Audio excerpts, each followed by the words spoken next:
Isa pa sa kalbaryo ng kampo ni Pastor Apollo Kibuloy ang nalalapit na pagtanggal ng prangkisa ng SMNI. Ito pa, isang usapin pa yan. Actually, hindi rin dapat humantong sa ganitong sitwasyon na ito kung hindi lang naging ta ang mga anchor diyan sa SMNI na ginawan pa ng fake news ang kung sino-sino, si PBBM, si Romualdez, ang dami nilang ginawa diyan.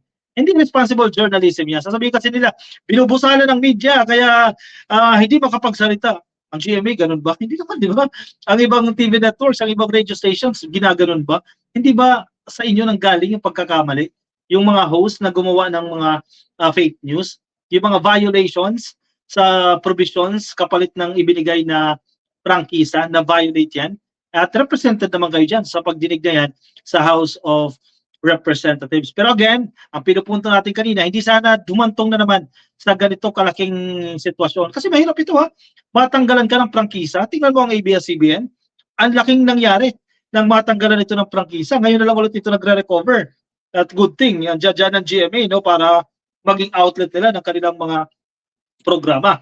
Pero ang SMNI Ka-Coffee, naku, pasado na sa third and final reading ang pag-revoke o pagtanggal po ng prangkisa dito sa SMNI. Pero kailangan pa rin ng version sa Senado to Wala pang version sa Senado dyan Nandito pa lang po yan sa lower house pa lang ito Ka-Coffee, no? Ano to ngayon? Nakakuha ng boto agad sa House of Representatives. Teka, tingnan natin yung boto. Gaano karami ang botong nakuha nila as contrary, no?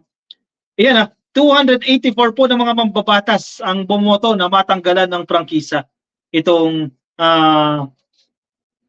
SMNI. Ang dami nito Ka-Coffee 284 lawmakers. A total of 284 lawmakers including 3-member Makabayan Bloc voted in favor of the revocation of Suara Sug's franchise. Pero yung tatlong miyembro ng Makabayan Bloc, si Castro, si Raul Manuel at si Brosas, yan. Siyempre, galit na galit yan sa kampo ni Kibuloy. No? Yan, bumoto sila. Kasama pa po yung iba, 281 pa. Bale, 284 po. Alam ko, 312 sila dyan, 311. Kasama ng mga natanggal dyan. Ang miyembro ng House, no?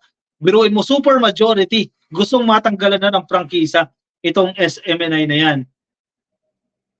4 lawmakers opposite. O yan, 4 lang Ka-Coffee. Sino kaya itong 4 na to?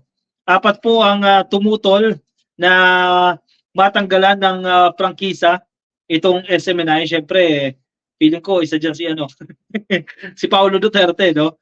Saan yung balita na yun? Tika. Stop share ko lang Hanapin ko lang yung balita na yan. Kasi pumasa na ito sa sa third and final reading. Yan, laki ng boto Ka-Coffee. Mahirap nilang yan. Mahirap nilang malusutan ito.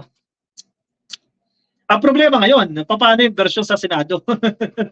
Challenge ngayon yan. Kung sino man po yung nagpupush nito, kailangan magkaroon din ng version ng Senado dito. Kasi hindi magiging batas yan, Ka-Coffee, kung wala itong hindi mag-go kung wala itong version itong Senado, no? Sige, yan, nakikita nyo sa inyong screen Ka-Coffee yung balitang ito patungkol sa pag-revoke sa prangkisa nga po ng SMNI. Teka, lakihan ko lang Ayan. House revokes SMNI franchise over violations. Ayan. Isa naman nila mga violations dyan May kasama na ang ABS-CBN The House of Representatives has approved a measure seeking to revoke the legislative franchise granted to Suara Sug Media Corporation operating as Sunshine Media Network International. Ang prangkisa kasi Ka-Coffee, di ba? Siyempre gagamit yan ng airwaves, di ba? Pag-aari yan ng taong bayan Kaya pribilehiyo yan. Kaya nagbibigay niya taong bayan, di ba? Sa pamamagitan po ng kanilang representatives, ang Kongreso. So dahil pribilehiyo yan, kapag violate mo yung privilege na yan na binigay sa iyo, ibabawiin din po sa iyo yan. At ang may kapangyarihan yan, taong bayan ulit, against sa pamamagitan ng kanilang mga representatives. Itong HOR at itong Senado. With 284 affirmative, 4 negative, and 4 abstention votes, the House approved on third and final reading House Bill number 9710, which seeks to repeal Republic Act number 11422, which extends for 25 years the franchise granted to Suara Sug under RA 8122. Actually, bago lang yung prangkisa nito Itong SMNI, ilang taon pa lang yung prangkisa nito, mabbabawi na agad, di ba? laking kawalan nito ha. Sabagay, mayaman naman, bilyonaryo itong Kingdom of Jesus Christ.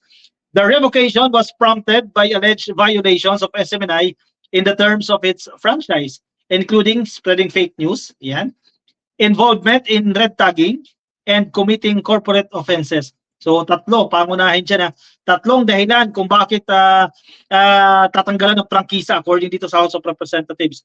Pagpapakalat po ng fake news, pagiging involved dito sa red tagging, at pagkukumit po ng mga corporate offenses, siguro mga para taxes din yan siguro, o kung non-compliance sa mga submissions, etc. House Bill 9710 was authored by Representatives Rog Gutierrez ng One Rider Party List, Jude Sidre ng Tingog Party List, kay Yevgeny Vicente Imano ng Misamis Oriental, at kay Emerson Pascual ng Nueva Ecija, at Eloyo Rodriguez ng Catanduanes. After conducting 6 hearings over 5 months, the House Committee on Legislative Franchises approved the proposal.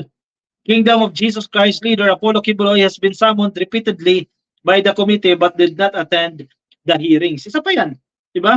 Actually, may existing subpoena siya dyan na pinapadalo siya dito sa pagdinig nito ng House of Representatives pero never din naman dumalo dyan si Kibuloy, di ba? Sana, baka nagbago pa nga siguro mag-adjust pa ng sitwasyon kung if ever lang dumalo ito sa pagdinig kaso disregard talaga sa disregard sa mga investigasyon yun ang mahirap. Sasabihin walang fair deal dyan. Binigyan ka naman ng time para, di ba, katawanin o i-represent ka, i-justify itong sagutin, itong mga bintang, etc. etc. Pero, binaliwala Anyway, wala tayong magagawa dyan. Decision nila yan Sila din naman magsasuffer dyan. And we have to respect ng Kongreso, di ba? Kasi binigay ng taong bayan yan Karapatan nila yan. Kasi binoto sila ng taong bayan at ang may-ari ng ating itong prangkisa na yan, nanggaling yan sa taong bayan. At kapag kailangan ng bawiin, dapat ibigay na yan. Good morning, Polly Penny. Hello sa inyo. Shoutout po sa inyo. Pera-pera, boy. Pakainin mo sa pamilya mo, sabi ni Darnell Kent. Ano na naman pinagsasasabi mo dyan? Darnell Kent.